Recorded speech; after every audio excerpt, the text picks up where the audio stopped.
목사님 있잖아요. 제가 요즘 사역 때문에 여러 교회를 가봤는데요. 다니엘 학습법이란 게 있더라고요. 예. 다니엘 학습법 이게 뭐예요? 김동환 목사님이 하시는 프로그램인데 네. 다니엘과 같이 그렇게 공부를 하면 지혜와 명철을 가진다 뭐 그런 거예요. 그런데 거기서 우리가 생각하는 건 다니엘이라는 사람의 어떤 스타일, 네. 다니엘의 그 라이프 스타일이, 다니엘의 자세가, 중심이, 마음이 하나님의 복을, 지혜를 받을 수밖에 없다는 그런 내용입니다. 아, 그렇군요. 저도 나중에 엄마가 되면 네. 다니엘처럼 그렇게 아이를 키워보고 싶어요. 네. 빨리 시집 먼저 가야 되겠죠? 네.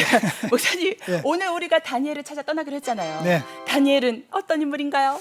다니엘은 참 어려운 시대에 포로로 끌려갔다가 그곳에서 그 왕을 섬기다가 꿈을 잘 해석해줘서 그런 바벨론 제국의 총리 대신을 내리 3번이나 한 특별히 지혜와 명철이 뛰어난 쓰임받은 사람이죠. 다니엘처럼 키우고 말겠어요. 자, 오늘도 기대가 됩니다. 네. 신나는 성경여행 지금부터 다니엘을 찾아 떠나볼까요?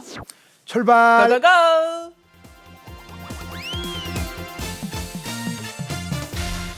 다니엘이 말하여 이르되 영원부터 영원까지 하나님의 이름을 찬송할 것은 지혜와 능력이 그에게 있음이로다. 하나님은 나의 심판자라는 뜻의 이름을 가진 다니엘은 유다의 왕족으로 20세의 나이에 바벨론 포로로 잡혀갔습니다. 용모가 아름답고 영특한 다니엘은 느부갓네살 왕의 시동으로 선발되어 갈대아인의 학문과 방언을 배웠으며 왕이 주는 진미와 포도주로 신앙을 더럽히지 않았습니다. 느부갓네살 왕의 꿈의 내용과 의미를 해석해 주었고 벨사살 왕 때 분벽에 나타난 글씨를 해석한 후 제3치리자가 됐습니다. 다리오 왕 때의 총리 대신 3명 중 한 사람이 된 다니엘은 이를 시기한 관리들의 모함으로 사자굴에 던져졌으나 하나님의 권능으로 구원받았습니다. 이 일로 다니엘은 더욱 높임을 받았고 다리오 왕과 온 백성이 하나님을 찬양했습니다.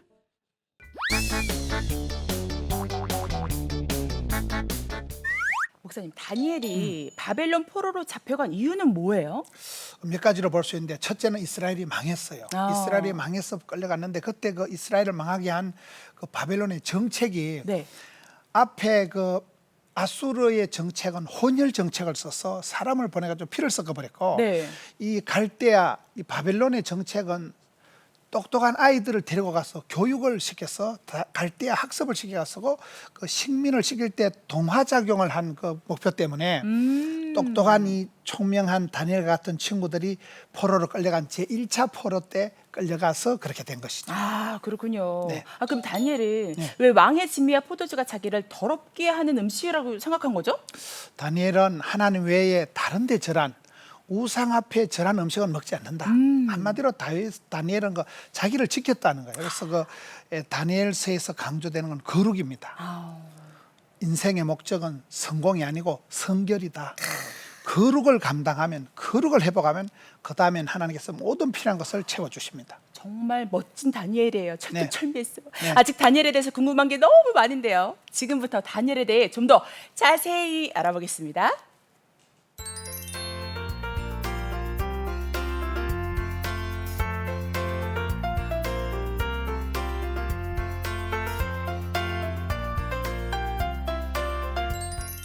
오늘은 다니엘과 함께 여행을 떠나겠습니다. 다니엘의 이름 뜻은 하나님은 나의 재판관이시다 이런 뜻입니다. 구약 성경의 선지자들의 하나님 쓰신 사람들의 뜻은 신앙 고백적인 의미가 있죠. 하나님은 나의 재판관이시다가 다니엘의 뜻이고 이 다니엘이 바벨론의 포로로 잡혀가 가지고 그쪽의 이름이 벨드사살이다. 바벨론 이름이 벨드사살에서 벨이여 그의 생명을 보존하소서 해서 바벨론 이름은 벨드사살 또 다니엘 이렇게 되어 있습니다. 우리가 다니엘은 참 독특한 시대를 살아간 사람으로 이해를 합니다. 바벨론 왕 느부갓네살이 예루살렘에 쳐들어와 가지고 예루살렘에 큰 고통을 주고 유다의 왕족 귀족들만 바벨론으로 끌고 갑니다. 그게 BC 605년에 제1차 바벨론 포로 때 사건인데요. 이 바벨론은 정책을 식민지 정책을 교육을 시켜서 갈대아로 바벨론으로 만든 것이고 아수르는 혼혈 정책을 쓰는 것을 보게 됩니다. 어쨌든 이 바벨론의 포로 1차 포로 때 왕족들이나 똑똑한 아이들이 끌려가는데 그 중에 한 명이 이 바로 다니엘입니다. 그래서 이 다니엘이 그때 잡혀가 가지고 하나냐, 미사엘, 아사랴와 함께 그 바벨론의 학문, 갈대아 학문을 배워서 나중에 왕궁에서 이제 왕을 모시게 되는데요. 그야말로 참 포로 수용소에서 왕궁으로, 최악에서 최상으로 쓰임 받은 사람이죠. 모세도 그렇게 훈련을 받았고 요셉도 그렇게 훈련을 받았고 하나님 사람들이 독특한 훈련 과정을 보게 됩니다. 특별히 다니엘에게는 세 친구가 있었지요. 그 벨드사살 이름인 다니엘에게는 하나냐, 미사엘, 아사랴 이렇게 세 친구들이 있어. 그게 우리가 사드락, 메삭, 아벳느고라는 바빌론의 이름으로 기억을 하고 있죠. 그야말로 이제 이 다니엘이 독불 장군으로 사역한 건 아니고 리더십을 갖기 전에 팔로십을 가져라, 멤버십을 가져라, 파트너십을 가져라, 서번트십을 가져라는 것처럼 친구들과 절친들과 함께 동력자들과 함께 아름다운 동력, 아름다운 동행을 했던 사람이 바로 다니엘입니다. 그것은 바울의 동력자들이 많았듯이 바울 서신에 수많은 동력자들이 등장하지 않습니까?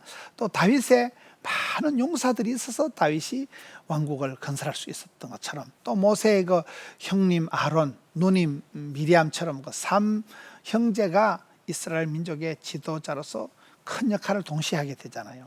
야곱의 그 복잡한 집안의 12아들이 12지파를 만들어 가듯이 그렇게 이 사드락, 메삭, 아벳느고 친구들과 함께 아름다운 우정을 간직한 아름다운 동행자였다. 그리고 다니엘서 1장 8절에 보면 다니엘이 뜻을 정했다는 말씀이 나옵니다. 다니엘이 사실은 그렇게 뜻을 정할 입장이 아니거든요. 예루살렘이 불타고 하나님의 나라가 망하고 그 하나님의 그 바벨론이 쳐들어왔을 때 이스라엘이 멸망을 하고 많은 어려움을 당한 북쪽 이스라엘은 이미 아수르에게 망하고 남쪽 유다가 이 바벨론의 느부갓네살에 망하게 되는데요.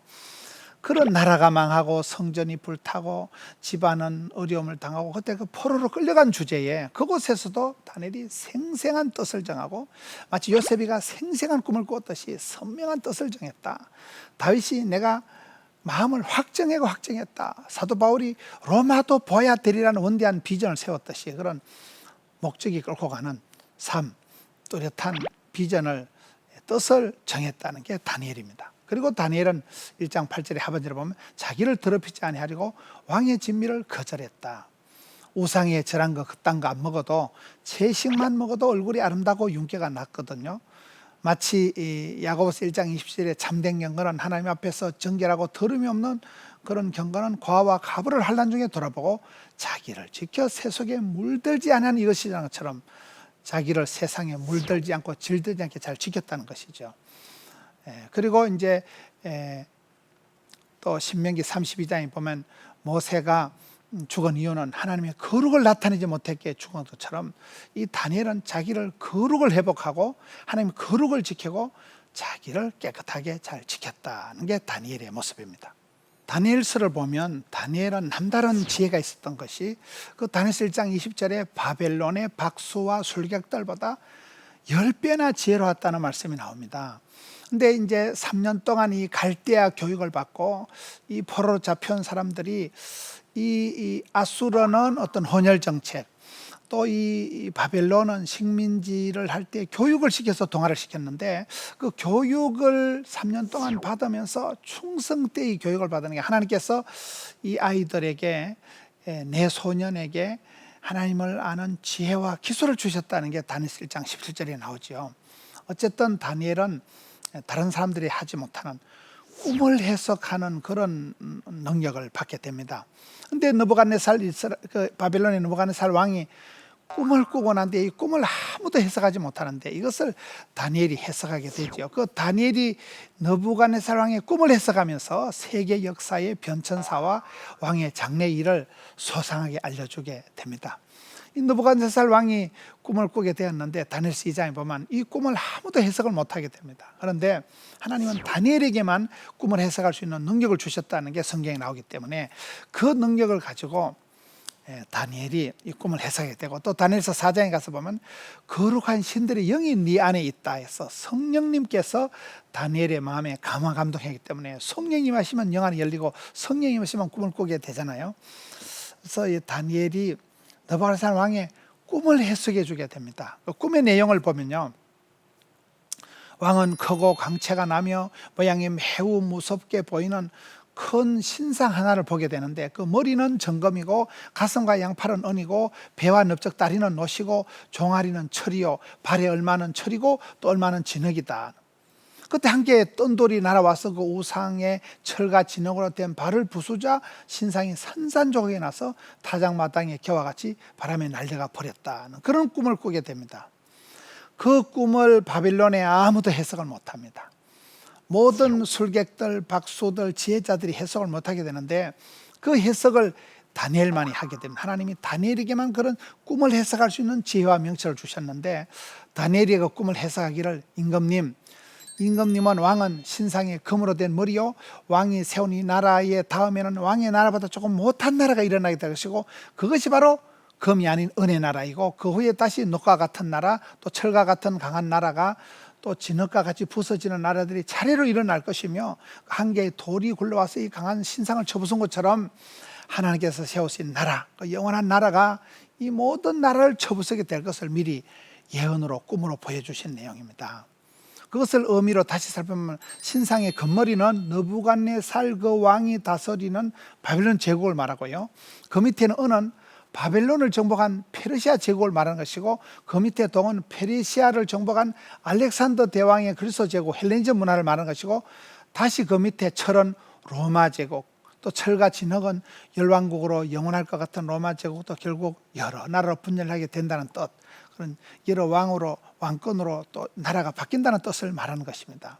이 다니엘은 꿈의 해석을 통해서 바벨론의 온 도를 다스리는 총독이 됩니다. 그래서 우리가 이것을 전체적으로 볼 때 참 제국은 바뀌어도, 제국은 무너져도 하나님의 나라는 영원하다. 그래서 아수르가 망하고 바빌론이 망하고 메데파사 페르시아가 망하고 로마가 망하고 계속 제국은 망하고 흘러가지만 하나님 나라는 영원하다는 것을 보여주게 되는 것이 다니엘서입니다. 그런 왕의 꿈을 해석해 주어서 참 하나님께서 이 다니엘을 그 꿈을 해석해 주는 지혜자로서 다시 바빌론의 총리로 발탁하게 되고, 그 왕의 마음을 시원하게 해주고, 역사를 주관하시는 분은 하나님이시다. 제국이, 시대가, 왕권이 바뀌어도 변함없는 그 하나님, 살아계신 하나님께서 역사를 다스린다는 것을 보여주게 됩니다. 또 우리가 다니엘서를 통해서 다니엘서 6장 10절에 보면 다니엘의 독특한 삶의 스타일을 보게 되는데요, 저는 그 다니엘서 6장 10절에서 그 다니엘의 스타일을 보게 될 때, 다니엘의 스타일이 뭐냐, 그 다니엘서 6장 10절에 보면 왕의 도장이, 의인이 찍힌 것을 알고도 다니엘이 자기한테 불리할 줄 알고도 그대로 행동하는 게 나옵니다. 그 왕의 도장이 찍혔다는 것은 무슨 말인가 하면, 기도를 하면 다니엘이 복을 받는 게 아니고, 그 기도하고 난 뒤엔 사자굴에 잡혀가서 어려움을 당하게 되는데, 자기한테 불리할 줄 알고도 다니엘이 그 도장이 찍힌 것을 알고도 그대로 그냥 불리한 것을 생각하지 않고 편리를 따라가는 게 아니고 진리를 따라간 사람으로 나타나게 됩니다. 또 다니엘서 6장 10절에 보면 그 왕의 도장이 찍힌 것을 알고도 다니엘이 그 예루살렘을 향한 창문을 열고 기도한 내용이 나옵니다. 그 창문을 열고 기도했다는 것은, 그 창문을 열었다는 것은, 그 창문은 예루살렘을 향한 그 창문, 하나님의 성전이 있는 그 예루살렘을 향해서 창문을 열었잖아요. 그래서 하나님의 성전, 하나님이 이스라엘 백성들과 임재하고 계시다는 그곳을 상징하는 그 성전이 있는 예루살렘에서 방향을 잡고 그쪽으로 창문을 열고 기도할 때 하나님께서 함께 하신 것이 나옵니다. 그래서 창문은 다니엘이 열지만은 하나님께서는 하늘 문을 열어주신다. 그래서 그 기도의 권능을 얘기하는 것이거든요. 그리고 다니엘이 하루에 3번씩 무릎을 꿇고 기도했다는 것은, 그 다니엘은 기도의 중독, 기도의 습관이 있었다. 좋은 것은 운동이나 건강이나 기도나 이런 건 중독이 돼야 된다 그래요. 인간 중독이 아니고, 알코올 중독이 아니고, 게임 중독이 아니고, 여기에서 다니엘이 하루에 3번씩 전에 하던 대로 무릎을 꿇고 하나님께 기도했다. 누가복음 22장에 보면 예수님께서도 밤에 그 감담산의 습관을 따라 기도하러 가신 내용이 나옵니다. 그래서 다니엘의 어떤 스타일, 다니엘의 독특한 그 기도의 자세를 우리가 보게 되고요. 그 마지막에 그의 하나님께 감사했더라는 게 다니엘서 6장 10절의 말씀입니다. 그 말씀은 다니엘이 기도하고 난 뒤에 어떤 좋은 일들이 일어나지 않거든요. 기도하고 난 뒤에는 바로 체포가 돼서 사자굴에 던져지는 어려운 상황입니다만은 다니엘은 일단 감사, 선불 감사, 미리 감사, 평생 감사, 절대 감사, 오직 감사, 감사였더라는 그 다니엘의 그 어떤 스타일의 전체적인 모습을 통해서 다니엘의 인성, 다니엘의 신앙이 얼마나 좋았던가를 우리가 보게 됩니다. 어쨌든 이 다니엘서를 통해서 다니엘은 느부갓네살 왕이 꿈을 해석해 줘서 느부갓네살 왕이 나중에 그 꿈을 꿀 때 큰 나무가 쓰러지고 7년을 들판에서 살고 다시 그 그루터기가 회복되는 것처럼 이 다니엘은 느부갓네살 왕의 꿈을 계속 해석해 주면서 정권이 바뀌어도 하나님의 나라는 영원하다. 나중에 느부갓네살 왕이 죽고 벨사살 왕 때에 잔치의 벽에 글씨가 나타나는데 그런 모든 것을 다니엘이 해석을 해주게 됩니다. 이런 해석들을 통해서 남다른 지혜와 명철을 가지고 나갔던 다니엘이 나중에는 바벨론이 메데파사에 망하고 난 뒤에 정권이 제국이 바뀌었는데도 다니엘서 6장에 보면 계속해서 총리로 3번이나 총리를 했던 그런 위대한 사람, 참 최악의 나라, 최악의 포로 상태에서 최상의 삶을 살아갔던 다니엘을 보게 됩니다. 목사님 오늘도 귀한 말씀 굿굿굿. 네. 자, 질문 들어갑니다. 네. 하나님께서요 네. 다니엘에게 꿈을 해석할 수 있는 능력을 주신 이유는 뭘까요? 하나님께서는 그 시대마다 네. 어려운 일을 앞으로 되어질 일을 미리 열어서 보여주신 거죠. 오. 그리고 다니엘이 성경에 보면 아무도 그런 능력이 없었는데 다니엘서에 보면 바벨론의 어떤 박수 술객 지혜자도 못한 네. 다니엘의 그 4명 친구도 못한 네네. 다니엘만이 하나님께 받은 것이 지혜와 명철이 10배나 뛰어나면서도 꿈을 해석할 수 있는 능력을 하나님이 주신 것이죠. 와. 하나님은 꿈과 환상을 통해서 앞으로 되어질 일들을 미리 열어서 보여주신 것이죠. 하나님 저도요. 부럽다. 있잖아요. 다니엘이 21일 동안 기도 응답을 못 받은 적이 있잖아요. 네. 그 이유는 뭐예요? 21일이라는 기간인데요. 네. 21일을 사람이 어떻게 연습을 계속 훈련을 하면 우리의 생체 리듬이 반응을 한다 그래요. 그 기간을 얘기하는 거예요. 그래서 우리가 기도는 길어도 응답은 순간이다. 이런 말처럼 40일 작정 기도를 해서 또 응답받는 게 많이 있고요. 제자 훈련, 성경 공부를 할 때도 1년이나 2년을 해야 변화가 나타난다는 거예요. 성급하면 안 되는 거예요. 서두르면 안 돼요. 역시. 조급하면 안 되는 거예요. 기간을 말하는 것입니다. 역시 뭐든지 인내가 중요하네요. 네. 다니엘의 삶을 보면서 저는 다니엘의 라이프 스타일이 너무나 독특했다고 봅니다. 다니엘은 시작부터 포로로 끌려가 가지고 왕궁으로 들어가서 거기에서 또 바벨론의 어떤 사람도 못했던 총리 대신을 내리 3번이나 했다는 사실. 그래서 그 최악의 상황에서 가장 아름다운 그런 자치로 나간 환경, 배경, 분위기, 조건에 상관없이 그 환경을 초월하고 환경을 극복한 사람이 다니엘이다. 그래서 우리가 얘기할 때 추월자가 되지 말고 초월자가 되라 이런 말이 있지 않습니까? 다니엘은 그런 사람이에요. 그저 친구들하고 도토리 키재기 하듯이 경쟁의식, 라이벌의식을 가지고 산 사람이 아니고 사드락, 메삭, 아벳느고 세 친구와 절친이 되어서 참 생사고락을 같이 하면서 같이 신앙을 지키고 같이 또 마음을, 몸을 깨끗하게 유지했던 사람이 다니엘과 그 친구들입니다. 그래서 다니엘의 일생을 보면 전체적으로 다니엘과 삶의 스타일이 그런 엄청나게 어려운 환경을, 고독을, 그런 재앙을 극복한 사람이 다니엘이고, 그러면서 그 관계가 좋아서 적진에 끌려가 가지고 왕을 잘 섬겼고 또 새 친구들하고 우정이 또 돈독했고, 그러면서 그가 혼자 있을 때도 자기 믿음을 잘 관리했다는 것이죠. 참 기도의 사람 다니엘이 얼마나 기도를 열심히 했으면 자기를 지켜서 그런 더럽게 하지 않게 하도록 자기를 관리한 사람입니다. 흔히 지혜로운 장군은, 힘센 장군은 성을 빼앗는다고 하지만은 지장, 덕장, 맹장, 용장은 자기 마음을 지킨다 이런 말이 있지 않습니까?